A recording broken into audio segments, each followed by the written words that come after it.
Do you feel crushed when a rejection email lands in your inbox? Do you spiral into self-doubt, avoidance, or shame, unable to move forward? Hey, co-authors. In this episode, we'll dive into dealing with rejection in academic publishing. We'll unpack why rejection cuts so deeply and how you can respond in healthier, more productive ways. So let's dive in.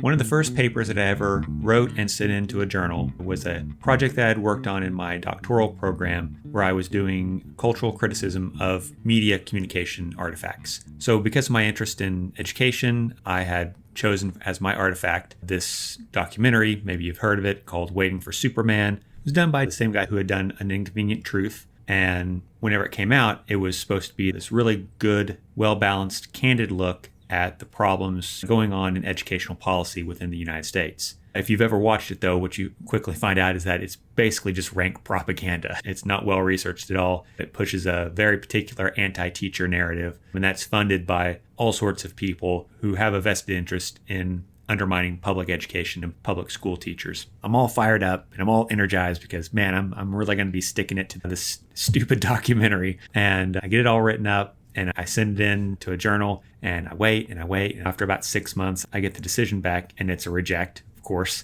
And one of the reviewers says, whenever I saw the title of your paper, I was very interested in the conversation that I thought you were going to have. But upon reading your paper, I was severely disappointed.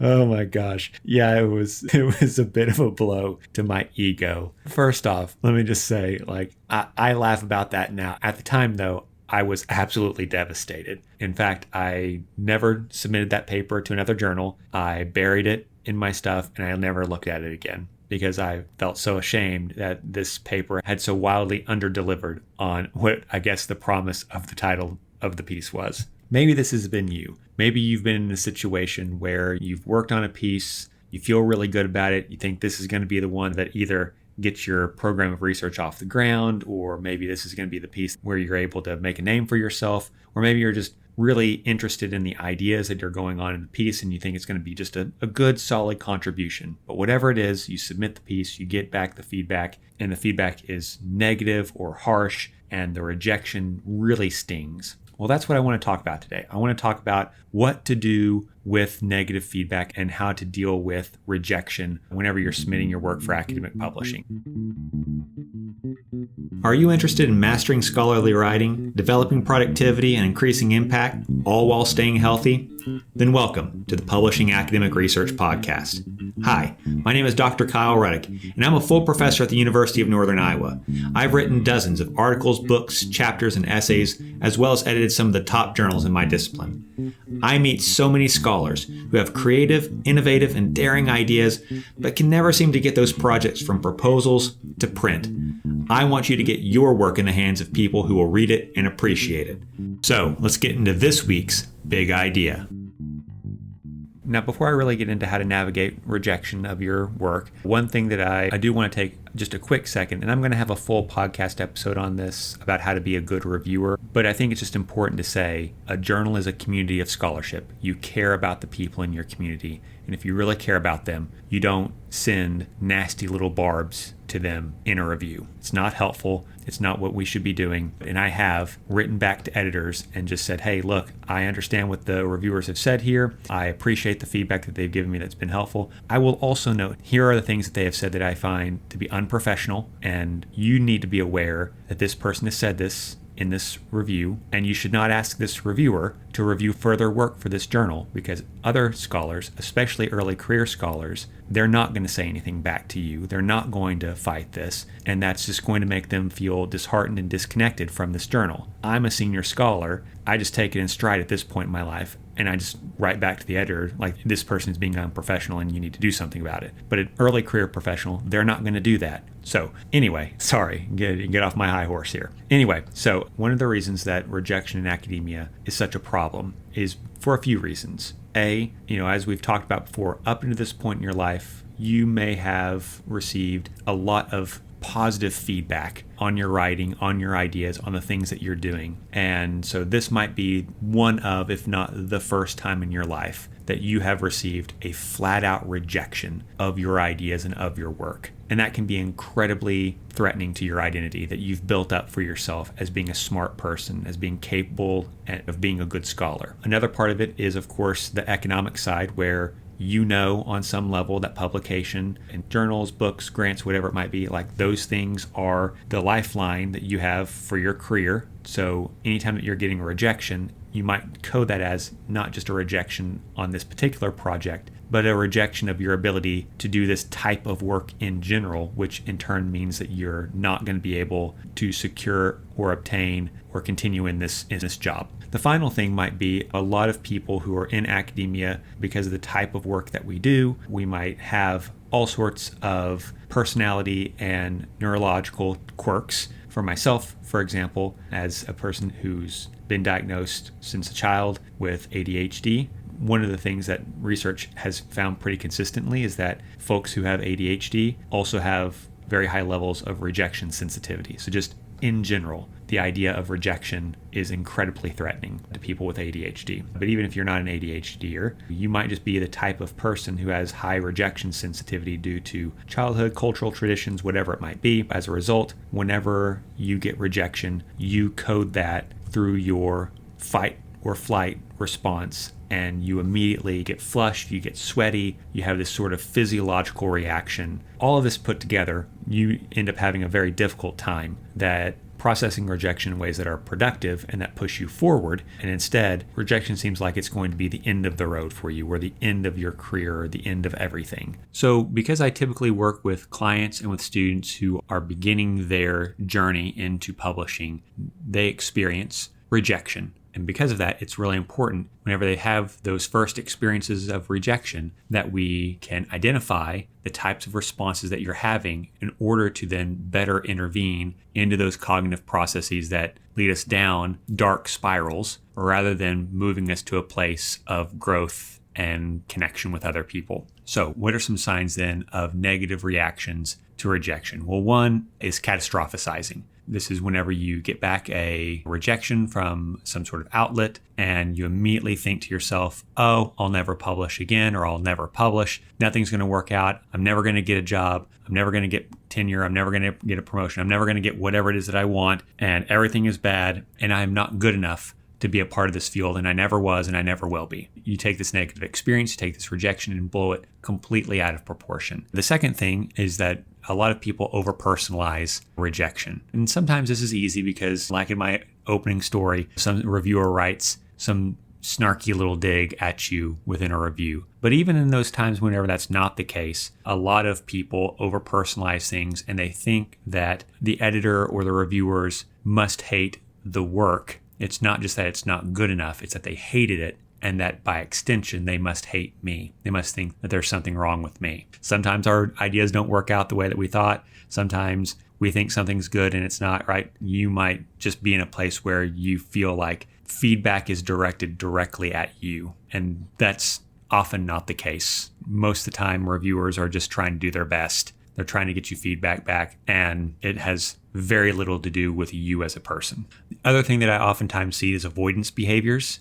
So you just don't open the email, you procrastinate, you do virtually anything you can do to not have to see what you think might be rejection, as a way of sort of protecting yourself. I don't have to deal with rejection if I don't know what the decision is. Obviously, this is not going to help you, because if it's anything other than rejection, if it's an acceptance or revise or resubmit, you're not going to know that either. And you need to know those things so you can get your work done. But even if it's a rejection, you're only delaying that emotional impact. You're not dealing with it. And as a result, you're never going to be able to get out of this space where you're able to take control of your work and take control of your own feelings, because you're always just avoiding things. I see a lot of people who engage in sort of shame rather than guilt responses. So if you've read the work of Brené Brown, she differentiates between shame, which is the idea that I'm a bad person, I'm stupid, I'm not good, as opposed to guilt, which is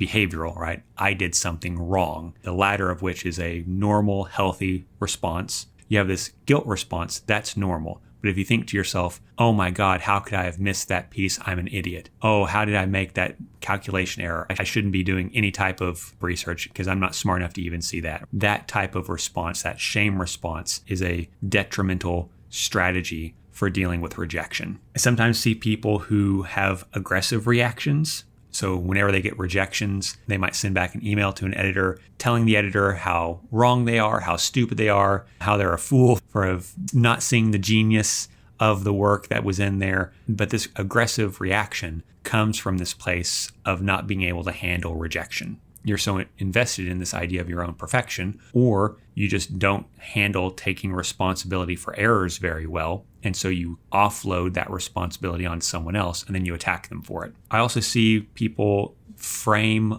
all criticism as just being misunderstood. It's not that they get angry necessarily, but it is that they just think to themselves, oh, well, obviously it's not my prose that's the problem. It's not my research design. It's not something that I have control over. It's all of these other people who just don't get me. And if that's your ethic in things, you're going to find that it's extremely difficult for you to create a community of scholarship with other people. Because if you think to yourself, everyone around me is an idiot and I'm the only one who really understands this, and anytime that anyone even pushes back slightly against my viewpoint, then they must be some kind of moron, that eventually will get out, right? Like whether that's through your writing or through conferences or just through interactions, people will pick up on that, and that's not going to be to your benefit as a healthy, joyous researcher. Finally, I see a lot of people, once they get rejections, they overthink things. They reread the feedback a dozen times. They talk about it excessively for weeks or even months after the fact. They can't turn off their brain trying to process the fact that they've been rejected. And so they have to continue to relitigate that decision over and over and over again with everyone who will listen to them and themselves. Like, the problem with this is not only are you sort of self-flagellating because you're punishing yourself by reliving the negative feelings associated with the rejection, but honestly, you're just kind of a bore, right? Like every time people talk to you, all you want to do is talk about how could you have ever been rejected and go through all of the reasons again and again. Like no one wants to listen to that. Once or twice is fine. As we'll talk about, it's important that you talk with other people, but no one wants you 2 months after the fact to go, hey, remember that one time I got a rejection? Here's what I think about that. Like, no, we need to move on. It's important for us to move on. And that's the big thing here, is that the most important thing for you to do is to avoid these unhelpful spirals. As soon as you start to engage in these spirals of negative reactions, they're very, very difficult to break out of, and none of them serve you well. Not one of these things is conducive to your long-term mental health, to your long-term ability to find a community of scholars that you can contribute to and who are going to uplift you. And it's not going to be productive for you, because the more that you get with these rejections and the more that you go through this, the more and more cognitive and emotional baggage that you pick up, until finally you wake up one day and you're just like, I can't do this anymore, because it's just too much of a bummer to have to go through this process again. I've built it up in my mind. It's too daunting. And just the threat that I might get a rejection is now enough to ensure that I never even try in the first place. I think one of the problems with academia is that we normalize a lot of these experiences, like about the reviewer who gave kind of a snarky comment back. I get so many other people who are like, oh man, that's nothing. Let me tell you about this. And we all just kind of sit around regaling each other with all of these negative, mean, snarky, unhelpful comments that reviewers get. And so I think there's a part of the experience that sort of allows and even tolerates bad actors. But even without mean, negative reviewers, I think whenever people say, oh, I'm having a hard time, I'm struggling with this rejection, the advice that you immediately get is just, oh, well, everyone gets rejections. It's okay. Just tough it out. Academia is a place where you're going to get rejection a lot of the time. So make sure that you have thick skin. Well, I mean, yeah, I guess on some level, like you are going to get a lot of rejections, and it is important to not take everything personally. But at the same time, it's important that we are careful with ourselves and with the people who are around us. And that what we're not saying to each other whenever we say things like that is, you don't have a right to feel bad about this, or that you don't have a right to seek other people to help you feel better about this. Because if that's the case, then what we're really saying to ourselves and to other people is that we don't deserve to feel emotionally and psychologically secure. And that's not true. We need to be able to be in a place where we feel like rejection is a normal part of the process. But what isn't normal is all of these negative reactions that you might go through that rejection. So that being the case, what are some strategies that you can develop that will help you break out of these different spirals that I've talked about and really kind of get yourself into a different emotional space? So first off, what I would say is that anytime that you get any rejection, whether it's a grant, journal article, book, proposal, whatever it might be, is that before you do anything, you just need to take a beat, take a breath, especially if you have rejection sensitivity. And as soon as you get rejection, you start to engage physiologically to that rejection. So you start to get sweaty, flushed, you can feel the embarrassment. It's really important for you to learn to take a step back, take a few deep breaths and walk away from the issue. Maybe actually take physically a walk around your building or the floor that you're on or around the block, whatever it might be, but do something that allows you to just take breath and collect yourself. Do not react in the first 24 hours. Don't do anything other than just to try to let it process. Marinate on it. What you're going to find is that some of that sting does not go away. That's okay. That's the part of the sting that we're going to deal with. But also, if you don't get some distance from it, you're not going to be able to see what type of feedback that you might be getting that is promising. That's going to get drowned out by all the negative stuff. We know this from all the social media research that we have. You can post on someone's profile or send a tweet or whatever it might be 100 times telling them how great they are. They are going to focus on the one person who's a jerk to them. That's just what's going to happen. That's how we are primed as humans to react. We react to stimuli that we find negative and threatening before anything else. So that being the case, it's important that you take some time and let the sting of the negative kind of lower a little bit, and then start to look for the things in the feedback that make you feel better. Start looking at the things that they say that you did well. Or even if they didn't explicitly say, this is what you did well. If they say, here's some problems with your method, and they didn't say anything about your literature review, maybe your literature review is already pretty good. If they say, for example, you've missed all of this research in your literature review, okay, well, that stinks maybe if that's true. But if they also didn't say, and the research that you cited was bad, then let's take the silver line here. The stuff that you put in there was good. You just needed more. That's a different way of thinking about that rather than thinking to yourself, oh my God, how did I miss that stuff? I must be some kind of moron. Instead, it's, well, I got some of the stuff. There was just more out there. Cool. There's always more out there. And your reviewers are always going to ask you to put more stuff in. So this can kind of help you reframe those things. That's the first thing. Take a step back. Take a breath. Think through what it is that you want out of this feedback. The second thing that you should do is find a mentor, find a colleague, a friend, anyone, and talk to them about the feedback that you're getting. And there's two ways that you can do this. One way that you can do this is you have them read your project and then have them read the feedback. Let them come to an independent conclusion about the type of work that you're doing, and then have them read the feedback and see if they agree with it or not. Could be that they do. And if that's the case, then you know that that's good feedback. You take that under consideration, that you need to grow and move on from that. Or it could be they go, man, this reviewer is just an idiot. They don't know what they're talking about. Sorry that you got a bad reviewer. Hopefully, if you submit it somewhere else, those reviewers aren't idiots and you can move on with your life and get this published. But you give them the opportunity to read it without you poisoning the well. You could just have them read the feedback and react to that too. I would say only do this if you don't really plan on revising the piece. If all you want is just your buddy to get into the trenches with you and just help you feel better by trash talking the reviewers about how absolutely terrible that they are, cool. You can do that. That's not helpful for you in growing your piece if your piece actually has problems with it. But sometimes you do get a bad reviewer. You know that what you have is good. And it just sometimes feels good just to look at someone else from across the table, have them read this stuff and just trash talk, right? I had a colleague who one time did this with me because one of the points that the reviewers kept hammering back to this person was how they didn't cite this person correctly, how they were way off base with their reading of their work, and how terrible that they were for having come to this terrible conclusion about what this author had said. My colleague was the person, so they were citing their own work. So who knows their work better than them? In that case, this person, they don't need me to help them figure out how to publish this better. We're just going to sit down, maybe have a couple of beers, and just lament about how stupid reviewers are sometimes, about how weird and awful this process is sometimes, and about how this person was completely off their rocker. There's nothing wrong with that. I would say that can't be your only way of doing it, because if you're not in a place of consistently producing great work, then you might not be growing. But in this case, there might be some times whenever you're just like, meh, I just want to vent. And that's okay too. Another thing that I do is write mock emails back to reviewers and to editors that I do not send. So I've gotten reviews back that I've thought have just been completely off base. And so I'll write sometimes pages of what I would like to say back to this person. And one thing I'll say is that I sometimes find myself funny. And so I like to write, mock emails that are full of jokes and creative insults and all sorts of nonsense that I would never in a million years send to a person. But what I will do is write that up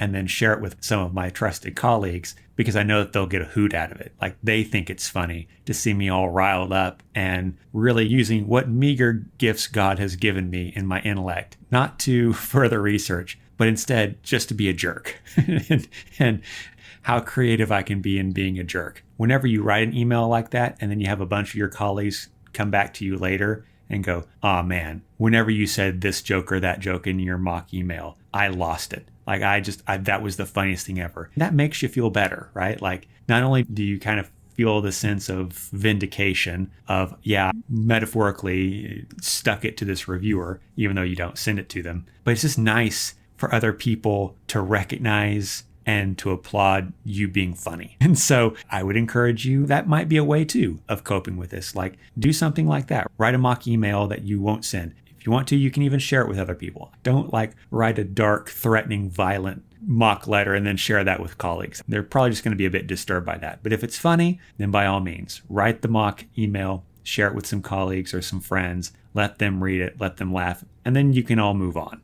At this point, we've talked both about the negative reactions that you can have to getting a rejection, and we've also talked about some ways that you can reframe or address those feelings. But once you get past those feelings, or as you're managing those feelings, then what are some behaviors that you can engage in order to move past this rejection and start being successful? Well, I've got, I think, 3 different ways that you can start working on this. So first off is to think to yourself, okay, did I get a desk rejection? Or was the rejection that I got a pretty firm no, right? Because not all rejections are the same. Sometimes you get feedback and, it looks like reviewer 1 maybe kind of liked it. Reviewer 2, of course, as always, didn't like it so much. The editor decided to not accept it, right? Okay, that might not necessarily mean that there's a problem here, right? But let's say that you got a desk rejection, so it didn't even get sent out to review, or it was a pretty firm no from the reviewers. In that case, you got to think to yourself, okay, is there a fundamental flaw in my work? Is there something that I need to look at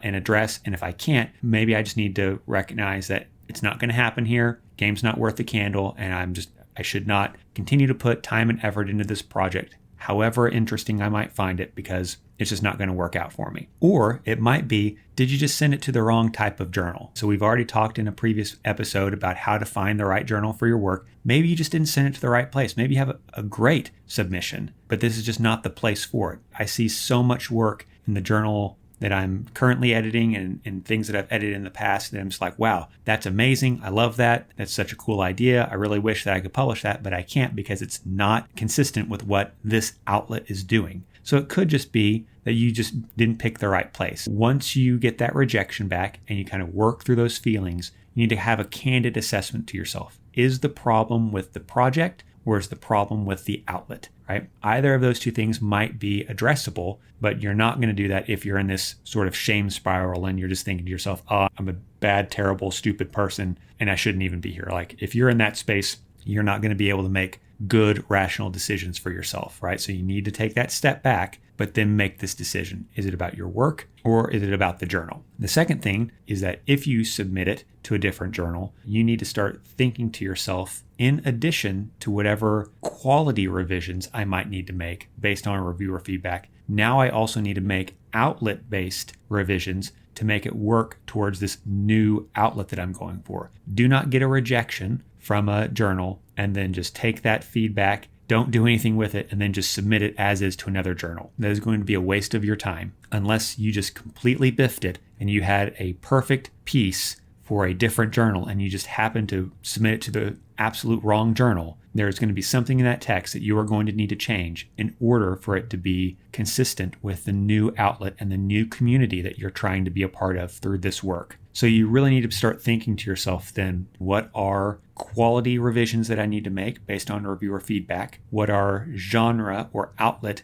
revisions that I need to make? Break those up into small little problems and then make it a checklist and work through that. Approach that like you would if you had gotten a revise and resubmit. Here's all the things that I've been asked to do. Here's all the things that I know that I need to do. On top of that, now I need to go through that as a checklist and make sure that I'm doing all of those things. Don't think to yourself, at this point, I just want it done and off my plate, and I just can't stand to even look at it anymore. I'm just going to send it in. That is not the headspace to be in, to submit good work to a journal. You need to take a step back, work through your emotional space first, and then break these revisions up and address them one by one. The final thing that I will say is that because rejection and the negative feelings that you have with it are such a roadblock in you being successful in this space, it's really important for you then to start celebrating every little win that you have around this project. And whenever you make that list about all the revisions that you need to make, both in terms of the quality of the things that reviewers have noted and in the things that are going to make it more specific to the new journal that you're submitting it to, every time that you cross one of those things off your list,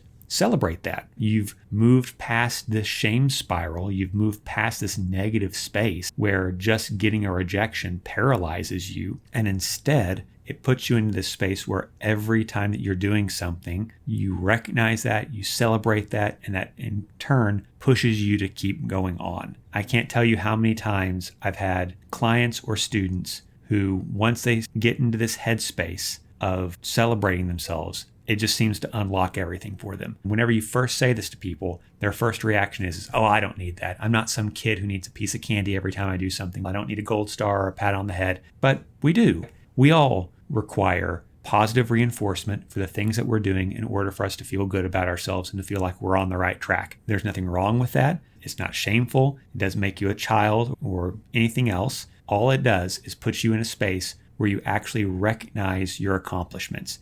Academia in general is a place where it's always asking you to do more. It seems like more and more the reward for doing good work is to be asked to do more work. And so if you're not going to celebrate yourself, if you're not going to recognize every time that you've crossed something off a list, if you're not going to take yourself out to eat whenever you get a publication, if you're not going to buy yourself a new video game whenever you've finished your book, then who is?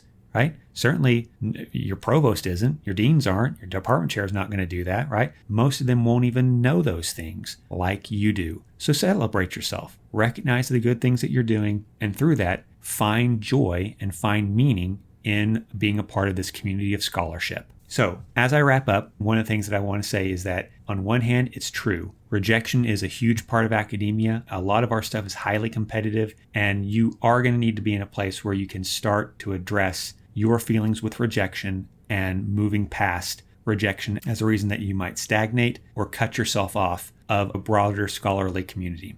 On the other hand, it's not enough just to recognize that brute fact and say, oh, well, rejection happens, get over it. Instead, it's important that we recognize that rejection always comes with negative feelings. No one receives rejection and just shrugs it off. It always has some amount of psychological and emotional toll with it. And so it's important for us to recognize when that toll is too high, whenever we're engaging in behaviors and thoughts that are not conducive to our psychological well-being and to the joy that we should have in this profession, and to instead start to reframe those things and get into a place where we can start to be productive again. And not just productive in the sense that we can continue to produce our research, although that's important, but to really get into a space where we can feel secure and affirmed in a community of scholars who we are supporting and contributing to, and that they are pouring back into us. And through that process, we find meaning and joy, not just in working through our curiosity and producing, awesome world-class research, but also just in the connections that we forge with other like-minded people. So that's going to be it for me, folks. As always, I'm interested in the things that you all are up to. So what are things that you do whenever you get a rejection? I'm always interested in the habits, tips, tricks, things that you're doing to work through that stuff. Also, if you've gotten a rejection and you want to talk through that feedback with someone and you don't have someone in your department to work through that stuff with, by all means, reach out to me. My contact information is in the podcast description information. You can find me on LinkedIn. You can set up an appointment with me. I would love to talk with you about your research, work through your feedback, and really work with you to get you back in a place where you feel confident and publish things that other people are going to read, they're going to cite, because I know that you've got great ideas and other people are going to read and appreciate the stuff that you're doing. Okay? So thank you so much, and I will see you in next week's episode. Hey writers, what's stopping your best ideas from becoming your next big publication? Brilliant ideas shouldn't die in your drafts folder. Now's the time to bridge the gap between the possible and the published. If you have the time, I'd really appreciate it if you would subscribe to the podcast, leave a positive review, assign this to your classes, or share it with a colleague. All those things help get the word out and let me know what I can do to make this podcast the best resource for you. Also, if you'd like to set up a time to chat with me about your next big idea, then you can find my information in the podcast description where you can schedule a time. So until then, keep healthy, keep writing, and don't let reviewer 2 get you down.